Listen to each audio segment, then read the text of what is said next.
श्रीकृष्णाय परब्रह्मणे नमः। श्रीमद्भगवद्गीता ध्यानश्लोकाः। नमोऽस्तु ते व्यासविशालबुद्धे पुल्लारविन्दायतपत्रनेत्र येन त्वया भारततैलपूर्णः प्रज्वालितो ज्ञानमयप्रदीपः प्रपन्नपारिजाताय स्तोत्रवेत्रैकपाणये ज्ञानमुद्राय कृष्णाय गीतामृतदुहे नमः। सर्वोपनिषदो गावो दोक्ता गोपालनन्दनः पार्थो वत्सत्सुधीर्भोक्ता दुक्तं गीतामृतं महत्। वसुदेवसुतं देवं कंसचाणूरमर्दनं देवकी परमानन्दं कृष्णं वन्दे जगद्गुरुम्। அடுத்தது 15வது அத்தியாயத்தில் 2வது ஸ்லோகம். அதஷோர்த்வம் பிரசுதாஸ்தஸ்ய சாகா குணப்பிரவృத்தா விஷயப்பிரவாலாः அதश्च மூலான் யனுசந்ததானி கர்மானுபந்தீன மனுஷ்யலோகே. அதஷோர்த்வம் பிரசுதாஸ்தஸ்ய शाखाः गुणप्रवृद्धा विषयप्रवालाः अतश्च मूलान् अनुसन्ततानि கர்மானுபந்தீன மனுஷ்யலோகே. இந்த ஸ்லோகத்தில் பெருமாள் முதல் ஸ்லோகத்தில் ஒரு வார்த்தை சொன்னார், பிராகுஹு அவ்யயம் அப்படின்னு. பிராகுஹுன்னு என்ன?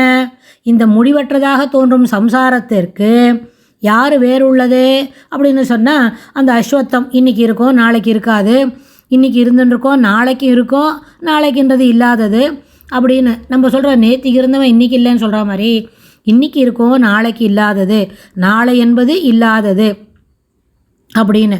அப்போ சொன்னால் அதில் அவ்யயம் ஒரு வார்த்தை சொன்னார். அந்த அவ்யயம் என்றதுக்கு என்ன பொருள் என்ன சொன்னால், இந்த சரீரன் வேறு ஜீவாத்மா வேறு, க்ஷேத்திர விபாகம் அதில் இருக்கிற வித்தியாசங்களை புரிஞ்சுக்கணும். இந்த ஜீவன் உள்ளே இருக்குது கர்மானுசாரேன ஒரு விதமான சரீரத்தை எடுத்துக்கிறது. அந்த சரீரத்தில் இருக்கிறதுக்கும் அந்த உள்ளுக்குள்ள ஜீவனுக்கும் இருக்கிறது இருக்கே, அதில் இந்த கர்மானுசாரேன கிடச்ச இந்த சரீரத்தில் அதுக்கு தகுந்த மாதிரி அதுக்கு ஒரு லிமிட்டேஷன்ஸ் இருக்குமே தவிர அது நினச்ச பிரகாரம் அதனால் போக முடியாது. அடிப்படையில் இந்த ஜீவன் என்றது சொன்னது அதுக்கு எல்லா விதமான சக்தியும் உண்டு, எல்லா விதமான பலம் எல்லாம் உண்டு, எங்கேயும் போக கடவுது, ஆற்றலுடையது, வேகமுடையது, அதுக்கப்புறம் நல்ல ஒளி உடையது, எங்கும் செல்லக்கூடியது அப்படின்லாம் சொன்னால் அதெல்லாம் உண்டு தான். ஜீவனுக்கு அந்த கிரெடென்ஷியல்ஸ்லாம் உண்டு. ஆனால் கர்மானுக்கு அதிகமாக கர்ம அனுசாரண கர்ம அதுக்கு பந்தப்பட்டு ஒரு சரீரத்தில் இருக்குது அப்படின்னு சொன்னால், ஒரு சிங்கத்து சரீரத்தில் இருந்தாலும் மிருக சரீரத்தில் இருந்தாலும் ஒரு மனுஷ சரீரத்தில் இருந்தாலும் அந்த சரீரத்துக்கு என்ன கட்டுப்பாடுகள் உண்டோ அதுக்கு தகுந்த மாதிரி தான் அதால் இருக்க முடியும். இதெல்லாம் மீறிக்கிண்டு அதனால் ஒன்றும் செய்ய முடியாது. அதனால தான் அவ்யயம் அப்படின்ற ஒரு வார்த்தை சொன்னார். அப்படின்னா அந்த அவ்யயம்ன்றது என்ன? இந்த ஞானம் பிறக்கணும் இல்லை, இது வேறு அது வேறு, நம்மளுக்கு இந்த ஜீவனுக்கு இவ்வளோ பெருமையெல்லாம் இருக்குது, இதெல்லாம் நம்ம குறைச்சிக்கிண்டு இந்த சாதாரணமாக ஒரு சின்ன சரீரத்தில் இருக்கிறோம், இதுலேருந்து எப்படி வெளியில் வருது, இதுக்கு என்ன முயற்சி பண்ணணும் அப்படின்ற அந்த யோஜனையெல்லாம் ஒரு மிருக சரீரத்தில் இருக்கும்போது அதுக்கு கிடைச்சுடாது. மனுஷ சரீரத்தில் இருந்தால் தான் கிடைக்கும்.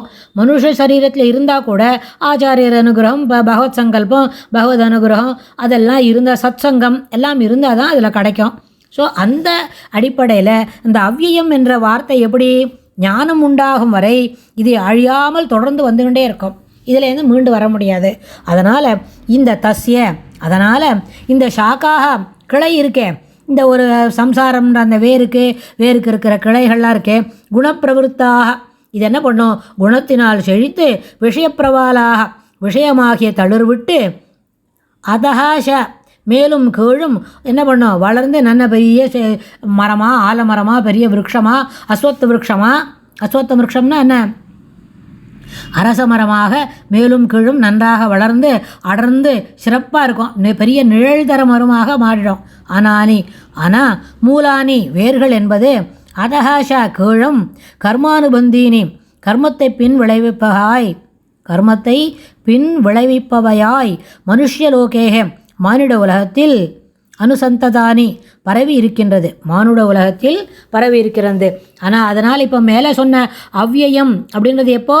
ஞானம் கிடைக்கிற வரைக்கும் இது தொடர்ந்து வந்து கொண்டே இருக்கும் என்று சொன்னால் பெருமாளே எங்கே சொல்கிறார்? மனுஷ்யலோகே அனுசந்ததானி, மனுஷ உலகத்தில் தொடர்ந்து விரிந்து என்ன பண்ணியிருக்கு? கர்மத்தை விளைவிப்பவையாய் மேலும் மேலும் கர்மங்களை கூட்டி தருவாய். அந்த கர்மங்களை கூட்டினா கூட அதற்கு தகுந்தா போல் இந்த ஜென்மா கிடச்சுட்டே இருக்கும். அதனால் இதிலேருந்து வெளியில் வர்றது எப்படி அப்படின்றத ஒரு தடவையாவது என்ன பண்ணணும், யோசித்துக்கணும் அப்படின்னு இந்த மனுஷ்யலோகேயே என்ன பண்ணித்து, மனுஷ்யலோகே அனுசந்ததானி, இந்த மனுஷ உலகத்தில் மனித உலகத்தில் விருந்து பரவி இருக்கின்றன அப்படின்னு சொல்லி பெருமாள் இந்த ஸ்லோகத்தில் சொல்கிறார்.